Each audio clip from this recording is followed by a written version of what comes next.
সুপ্রিয় দর্শক শ্রোতা, কৃষিভিত্তিক ইউটিউব চ্যানেল কৃষি পরিবারের পক্ষ থেকে আপনাদের সবাইকে জানাচ্ছি আন্তরিক শুভেচ্ছা এবং অভিনন্দন।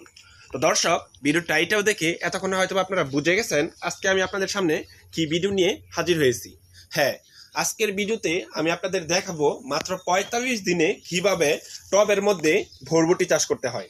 তো আমি আশা করব আপনারা যদি আমার এই ভিডিওটি প্রথম থেকে শেষ পর্যন্ত দেখেন তাহলে আপনারাও খুব সহজে এবং অল্প সময়ের ভিতরে টবের মধ্যে বরবটি চাষ করতে পারবেন। আর আমার এই ভিডিওটি যদি আপনারা দেখেন তাহলে আমি আশা করি আপনারা আরো বেশি অনুপ্রেরণা পাবেন টবের মধ্যে বরবটি চাষ করার জন্য। তো ভিউয়ার্স, আর দেরি না করে চলুন আমরা মূল ভিডিওতে চলে যাই। তবে মূল ভিডিওতে যাওয়ার আগে আপনাদের কাছে একটি রিকোয়েস্ট, এত কষ্ট করে প্রায় 2 মাস সময় লাগিয়ে এই ভিডিওটি কিন্তু শুধুমাত্র আপনাদের জন্যই করা। যদি এখনো আপনারা আমার চ্যানেলটি সাবস্ক্রাইব না করে থাকেন তাহলে অবশ্যই চ্যানেলটি সাবস্ক্রাইব করে দিবেন, আর ধৈর্য সহকারে অবশ্যই ভিডিওটি প্রথম থেকে শেষ পর্যন্ত দেখবেন। তো দর্শক, আর আমি আপনাদের সময় নিব না, এখন আমরা সরাসরি মূল ভিডিওতে চলে যাব। তো তার জন্য সর্বপ্রথমে আমি বাজার থেকে কিছু বীজ ক্রয় করে এনেছি। তো দেখুন বীজগুলো, এই যে বীজগুলো কিন্তু একদম পরিপক্ক এবং শুকনো।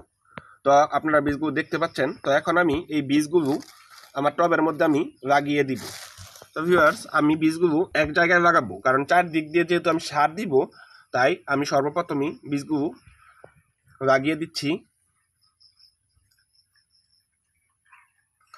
আমার মাটিগুলো একটু ভিজা ভিজা থাকার কারণটা হচ্ছে গতকাল রাতেও আমার এই জায়গায় বৃষ্টি হয়েছে।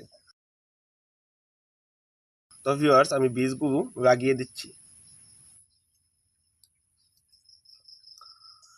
ভিউয়ার্স, আমি বীজগুলো লাগিয়ে দিলাম। তো এখন আমি বীজগুলো মাটি দিয়ে ঢেকে দিব। আমি অল্প পরিমাণ মাটি দিয়েই ঢেকে দিচ্ছি, যাতে খুব সহজে দ্রুত বীজগুলো উঠে যেতে পারে।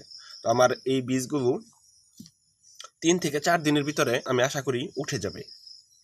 তো আমি ফিরে আসছি 3 থেকে 4 দিন পর, যখন আমার বীজগুলো থেকে চারা উঠে যাবে। দর্শক, আমি যে টবের মধ্যে বরবটির বীজ লাগিয়ে দিয়েছিলাম, তো দেখুন সেই বীজ থেকে কত সুন্দর চারা গজিয়েছে। তো আমি ফিরে আসছি আরও কয়েকদিন পর। তো ভিউয়ার্স, আমি যে টবের মধ্যে বরবটির বীজ লাগিয়ে দিয়েছিলাম আজকে তার প্রায় 7 থেকে 8 দিন। তো 7 থেকে 8 দিনের ভিতরে দেখুন আমার চারাগুলো কতটা বড় হয়ে গেছে। তো এখন আমার এই চারাগুলো সারের উপযুক্ত হয়ে গেছে, তাই আমি আজকে সার দিয়ে দিব। তো আমি আজকে রাসায়নিক সার দিয়ে দিব। আপনাদের সংগ্রহে যদি জৈব সার থাকে তাহলে অবশ্যই আপনারা জৈব সার দিবেন, সেই ক্ষেত্রে আর রাসায়নিক সার ব্যবহার করতে হবে না। তো ভিউয়ার্স, আমি সর্বপ্রথমে দিয়ে দিচ্ছি টিএসপি সার। এই যে দেখুন, অঞ্চল ভেদে এই সারকে অনেক জায়গায় মাইট্টা সারও বলা হয়ে থাকে। তো এই সারগুলো আমি এখন গাছের চারদিকে দিয়ে দিব। আপনারা অবশ্যই খেয়াল রাখবেন কোনোভাবে যেন গাছের গোড়া